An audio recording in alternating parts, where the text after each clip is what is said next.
G'day there, it's Glenn Morris from the Smart Energy Lab here with another Toolbox Tech Talk. Well, let's get into it. So today we're going to look at what I call the Dream Team No3. Now the Dream Team is where I've combined multiple solar and storage systems from different manufacturers into one unit, or well, one combined storage and generation installation. And today we're going to look at a system using three-phase Victron, three-phase Fronius and Redflow, but also the monitoring solutions for that. So I thought I'll just start with explaining how it all goes together with a good old single line diagram. Number 3. The first two are good too, but they were different. So number 3, let's start. We're connected to a microgrid. The microgrid here is a three-phase system built from Selectronic SP Pro and power chain with a Power Plus Energy battery system. What comes next is two inline meters. We've got a Victron meter in series with a Fronius meter. It'll come clear why there's 2 meters in a minute.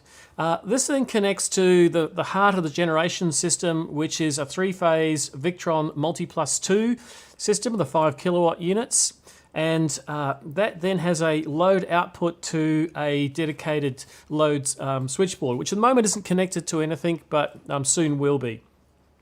On the grid side, or the microgrid side, we've got two solar inverters. One of them is a Fronius Simo Gen 24 10 kilowatt, and it's got a BYD HVM battery with the 4 battery modules giving it 11.2 kilowatt hours of storage.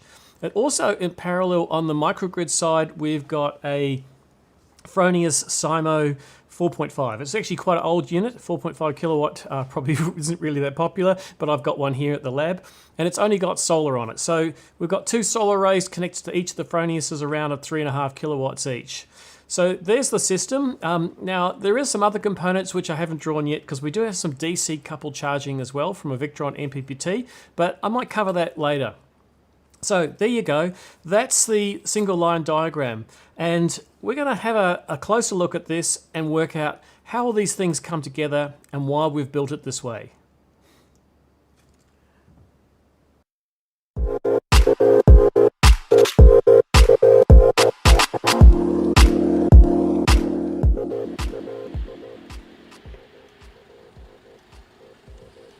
So behind me is the system that we've been looking at, the Victron Multi-Plus 5 kilowatt, the Multi-Plus 2s, which can be used on-grid or off-grid, and they're in a three-phase configuration.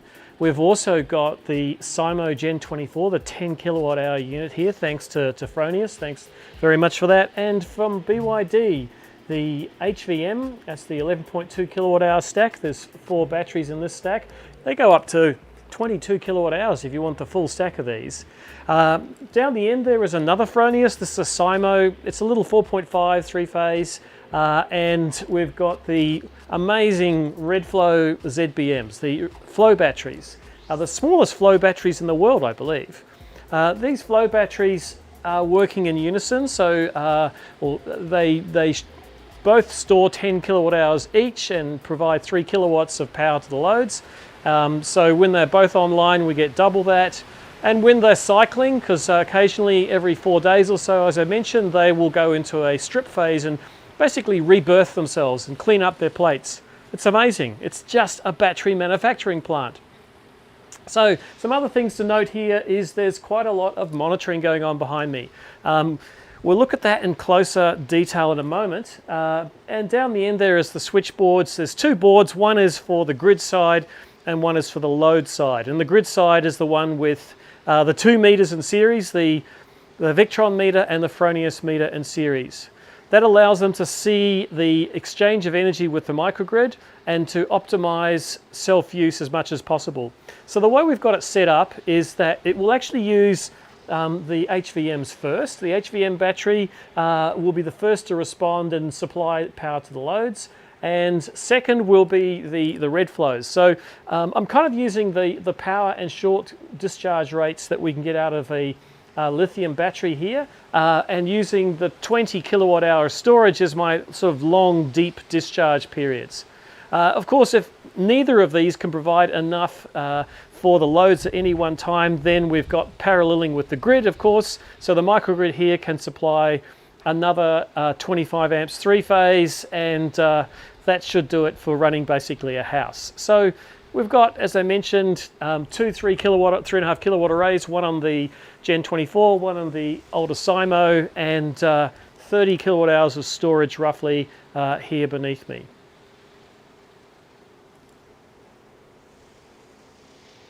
The MPPT is the Victron 250 100 amps. So 250 volts maximum input, 100 amps maximum output at battery voltage. In this case, it's a nominal 48 volt system. The Redflows that are a nominal 48 volt.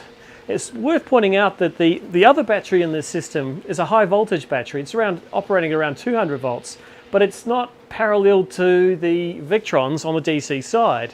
It's actually connected to the Fronius Simo Gen 24, and so therefore it manages the battery charge and discharge at the appropriate voltage and current, and sends its output or absorbs the energy from solar or from AC sources through the Gen 24. But the reason for the MPPT here, you might think we've got plenty of charging sources, we've got two Simos, we've got a microgrid, why do we need a DC charging source as well? Well, in the case of the Redflow batteries, the most effective way to charge them, particularly when they're completely discharged. So systems here often go on rest when they're not being used. And so when they're completely discharged, it's a little bit hard to get them started with an AC source. So it is possible. Whereas when you have a DC source, everything just is sweet. But it's also, from a design principle, a really good idea. I call it black start protection, which means that if I were to have an issue whereby the microgrid failed and there was no input from the microgrid and the batteries discharged overnight and went to zero and the inverter's turned off, how do I get the thing to charge again in the morning? That's when the DC coupled solution comes in. It's going to just charge the batteries basically as soon as the sun comes up. So it's a guaranteed way of charging batteries.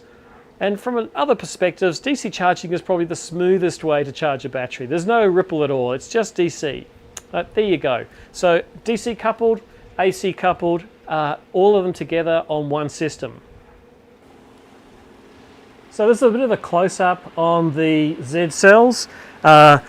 This part here is the stack of plates. Now there's 30 something plates here, all horizontal, each covered with carbon. So they've got a plastic plate covered in carbon. The pumps down here circulate the zinc bromine solution, which is in these tanks here. There's a top tank and a bottom tank. Takes it from the bottom tank, it circulates it through what looks like little rivulets, like the mouth of a river pattern in the plates, and it deposits the zinc onto the carbon plates in the charge cycle, and of course in the reverse strips it from the plates in the discharge cycle. So you often hear a little trickling sound. It's just like having a fish tank. It's amazing. These batteries really feel like they're alive. So this is the control unit for the battery. There's some contactors in here, DC contactors, which you hear clicking on and off occasionally as they're doing their thing, either going into strip mode or something else. And there's also a couple of fans at either end which will vent bromine gas if it starts to build up inside, or heat, I guess, because bromine actually has quite a low boiling point. I think it's around about 56 degrees Celsius. So it's important that they manage their thermal management. Here at Mount Tillybong at the Smart Energy Lab, it's pretty cold most of the year. Even in summer, we're lucky to get over about 30 degrees. So boiling of the bromine is not really an issue. We have the reverse problem in wintertime. We actually have to keep them warm. And underneath each of these, there's a little heat mat. And they're also insulated on some foam from the cold concrete beneath. Now, that's not normally a problem because if you're using them every day, they'll cycle and they'll be fine. But there's a sort of exothermic process that goes on, that when they're charging and discharge, they keep themselves warm. They want to be above about 15 degrees Celsius. So what we do is when we're not using these and they've been sitting cold, sometimes it's only 5 degrees Celsius in this room, it's an open shed basically, we warm them with these little heat mats. So yeah, that's a kind of a way of dealing with thermal comfort. It's actually not unusual. Many battery systems, particularly lithium, actually have active heating in them because they too suffer from the cold. They don't like to charge when they're cold. So yeah, there's ways of managing the thermal stability of a battery system.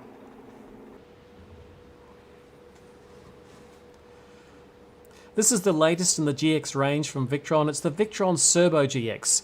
It's basically their smart integrator.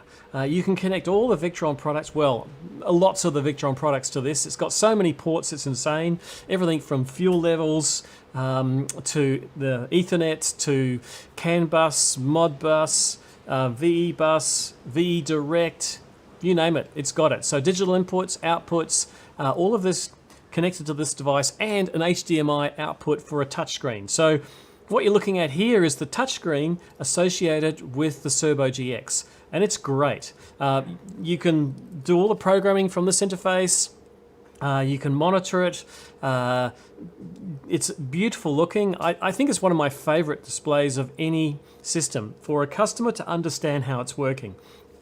Just the moving lines is a great idea. So you can see energy flow. You don't have to read numbers and understand, is plus mean charge or does it mean discharge? Well, who knows, because there's no convention. But when you can see little dotted lines moving, you know which way the current's flowing and therefore whether it's charging, discharging or supplying loads. I love it. So that's the Serbo GX with the touchscreen through an HDMI output. What you're looking at here is the Switched In droplet. Now, Switched In is a company that I've had an association with for a very long time here in Australia. They're based in Newcastle, and they've been great in providing a lot of monitoring and control systems here at the Smart Energy Lab. In this case, this product is primarily monitoring a range of different products. Now, it's kind of one of their special powers, which is that they're agnostic to the brand. So they can integrate with many, many brands of inverters, batteries, other systems, even hot water services with smarts on them. So here we're using it as part of my portfolio monitoring. And I can see all of currently I think I've got 13 systems being monitored through the portal. And I can burrow down and look at the detail on a web browser or on the app on my phone. Now, the level of resolution is pretty impressive. I think it's something like 15-minute or less. I think they can go down to really small resolution if they wanted to. So I can see energy flow in real time. Sorry, it's not 15 minutes, it's 15 seconds, sorry, or less. Yeah, I can see the energy flow in real time in the app or on the web page. That's a real asset when you're doing some fault finding or setting up a system. But also from portfolio perspective, I can see how all the systems are working as an aggregate. So here at the Smart Energy Lab, we run a microgrid. We're off-grid, so we run our own grid. And I can see how all the systems are operating on that microgrid. So it's a really great system switched in, and here its primarily function is monitoring, though they can do control, and I've got some of them doing control elsewhere. What you're looking at here is the BMS for the Redflow system. It's a unit that's integral to the way this battery is managed, or these batteries are managed, and it has a communication interface for things like the Serbo GX, which is the Victron sort of smart integration device. It has connections to the battery themselves, so it's got CAN bus, it's got Modbus, it can talk to the cloud as well, so it's got a cloud interface, and on the LAN. So we've got it here set up so we can look at it on a laptop and watch the battery's performance. And there's a lot of diagnostics you can do from that interface, whether it's local or through the cloud. So that's the BMS for the Z-cell batteries. Well, that's the Dream Team No3. Looking forward to actually connecting this to my house. I use my house as a dummy load for a lot of the systems I test here, and sometimes they stay for a long time. So this is a three-phase system with about 7 kilowatts of solar and about 30 kilowatt hours of battery storage connected to a microgrid for backup. So we'll see how this goes. I'll give you an update on further Toolbox Tech Talks on the Dream Team Mark III. So that's all for today. Thanks for attending as usual, and if you like this, press the like button or give us a smiley face. Please feel free to subscribe if you want more content like this. And by the way, this is a bit of a teaser for a series I'll be doing on this system. I'm going to use it to explain how to design a off-grid solar and storage system. So this is a bit of a teaser. I'll be featuring this particular system, the Dream Team No3, going forward. So subscribe to the channel, hit the ding button so you get updates, and you'll be seeing more content around solar and battery storage, particularly for off-grid. Anyway, thanks everyone. See ya.